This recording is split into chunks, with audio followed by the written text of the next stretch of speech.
guys, and welcome to part 3. This part we're going to get on with painting the actual model of it, the main colours. Now I just want to point out before we start, I have primed it in a grey primer. The riveting is still there, but only a little bit of it on one side, but it's still there. Yep. So we're good with that, all fine. In a way we kind of just want to tone down a bit with the rivets because they're pretty raised and problems with them. But anyway, I'm going to do something different today. I'm actually going to show you the airbrush thing where I do the airbrushing. It's not much, I just do it in the garage on top of the freezer in an actual box spray booth. I'm going to show you how the cheapest way of getting a spray booth make is. The first thing I'm actually going to do is, I've never done this before, is actually pre-shade all the panels and the lines and the different things like that so it shades through. So what I'm going to do is I'm going to set the camera up, put the batteries on charge and show you how it all works. Right, well this is kind of it. This professional spray booth, if you're starting to airbrush stuff, is basically a big cardboard box cut out, let light in. So you can probably see my shadow on the wall here. Got some, so you don't want, for pre-shade you don't want too much of a high concentrate of air, sorry. So 50-50 mix of black with some thinner located. That's really it. So let's see if we can get this flowing through perfect. So you can see it's nice going through. Now this is actually Revel paint. It's not it's not actually Tamiya, Haskell or anything like that. It's just Revel paint just thinned down much. So take 0 and we're just going to do a nice understanding of where panel lines are going. Now some people might say that I might need a thinner needle. Now I do have a thinner one, but that's not working at the minute. So there you are. Just going to do some panel lines.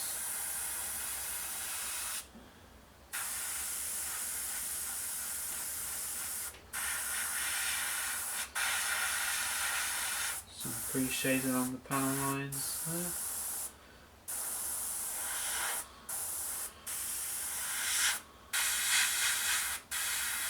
Along the areas along here.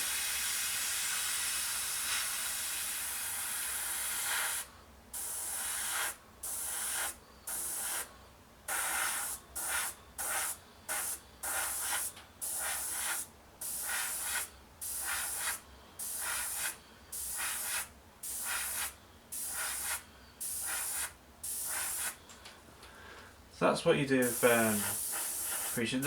Normally I don't do any pre-shading, but for some reason loads of people, when I was having a look the other night, do a lot of pre-shading for their models. So I thought I might just try it out.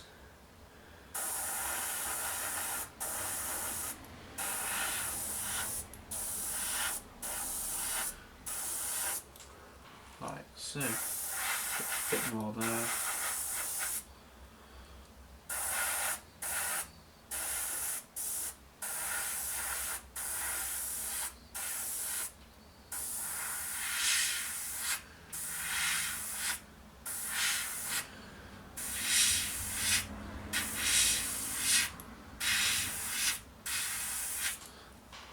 So there you have it, that's how I do some panel line pre-shading, just along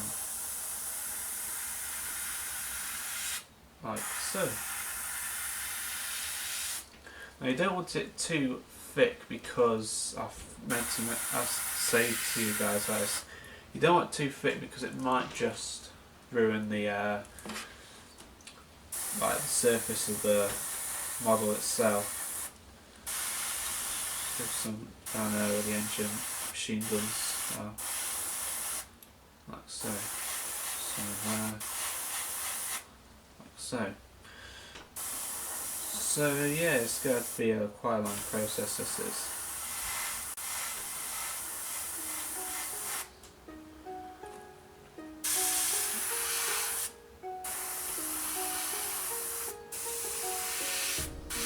Now we'll use, like I said before, we'll use a thin needle, but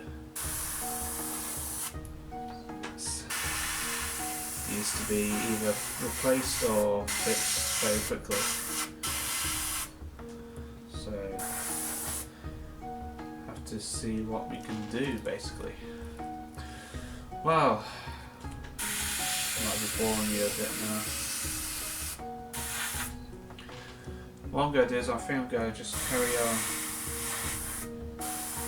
doing the panel lines and stuff like that, and then we can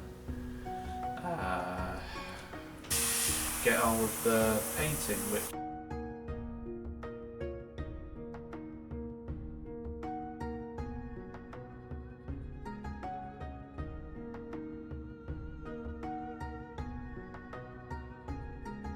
get on with the build now.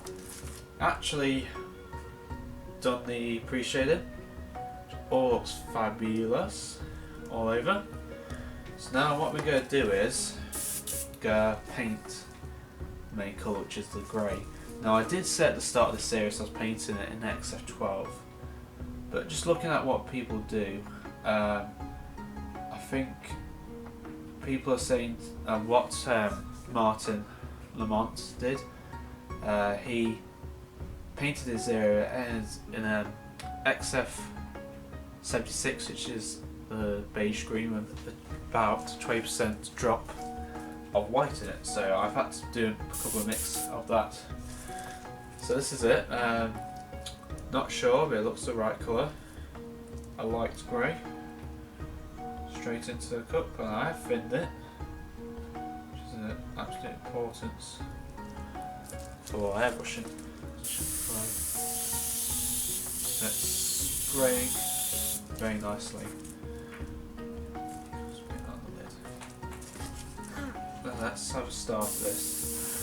So at first, just very, very light coats over the top. Yes.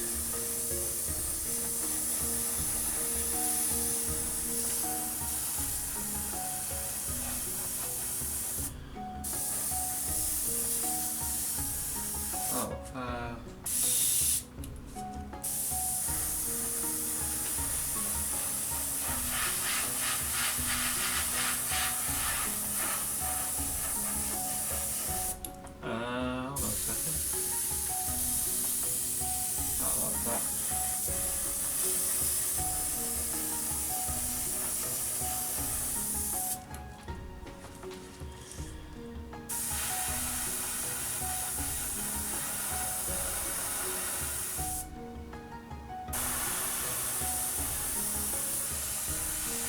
So give them all some.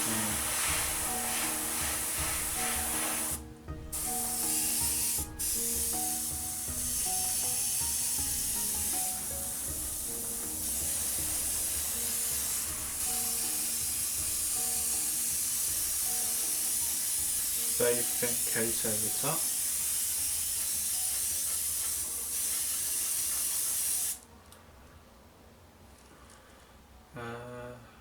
Okay.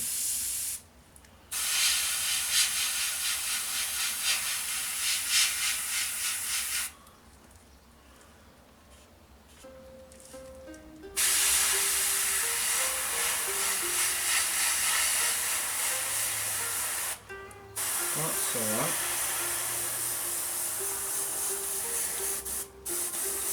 Well, I'm not applying too much pressure to to the gauge, just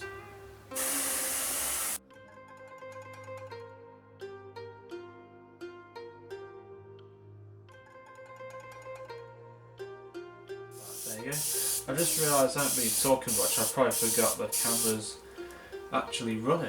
Sorry about that. As you can see, the pre-shade is just very slowly going through, which is actually what you want. There you go, that's one wing done. I have to say, it looks absolutely brilliant.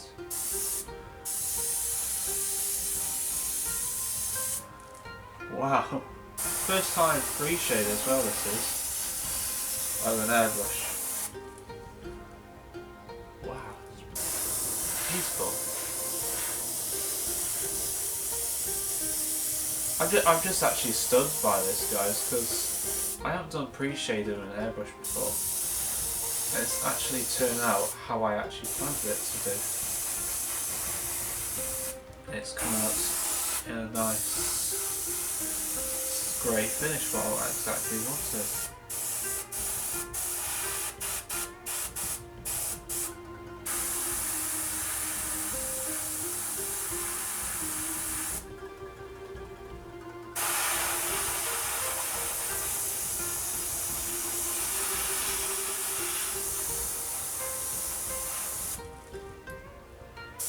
There you go.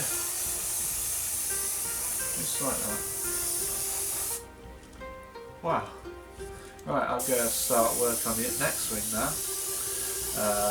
Yeah, I think once again I'll just put in time lapse so you can see what exactly I'm doing.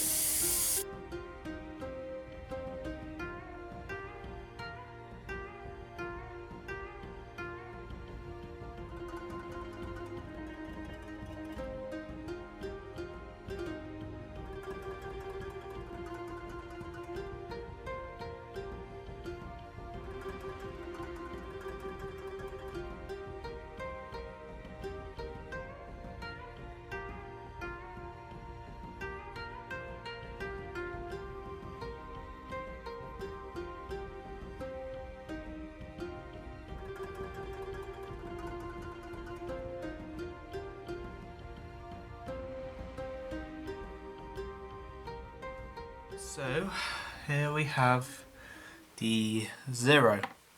Now, looking absolutely beautiful, and there's that colour I actually wanted for once. So, it's really good and I actually like it.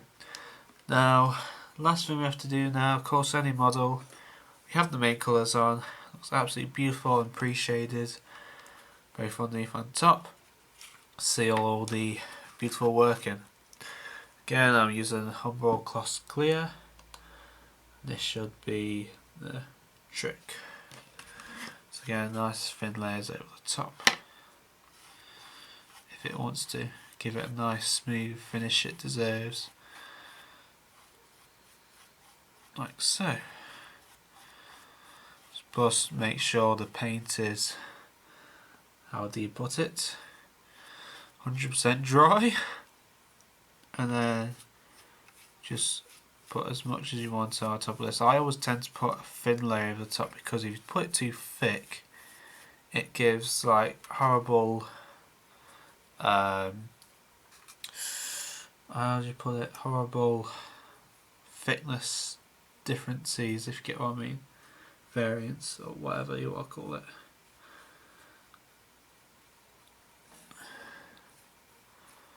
So we're just going to paste this, well, why do I keep saying paste? Just, I suppose you can call it paste because it's like, you know,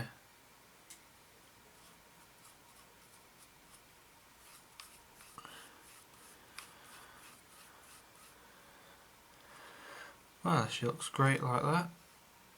Spread it about a bit if you put too much on a certain area. So there you have it.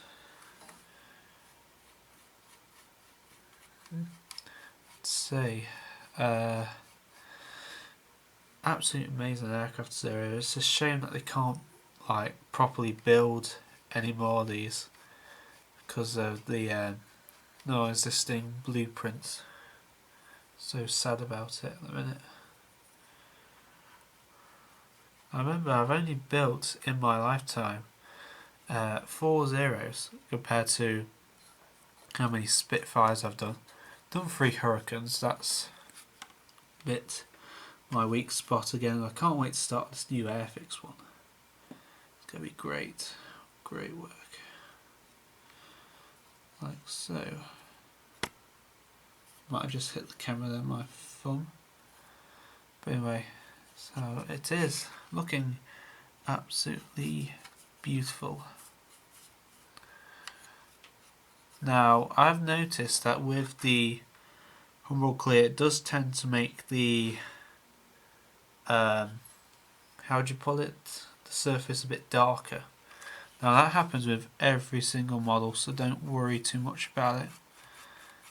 The main fact is when you put it back to a matte coating, it's, how would you pull it? But puts it back to its original state, how it was. So that's one nice thing about it. So just have to see how it goes. So just finish this last little bit off. It's spreading quite nice, this is. You know. Like so.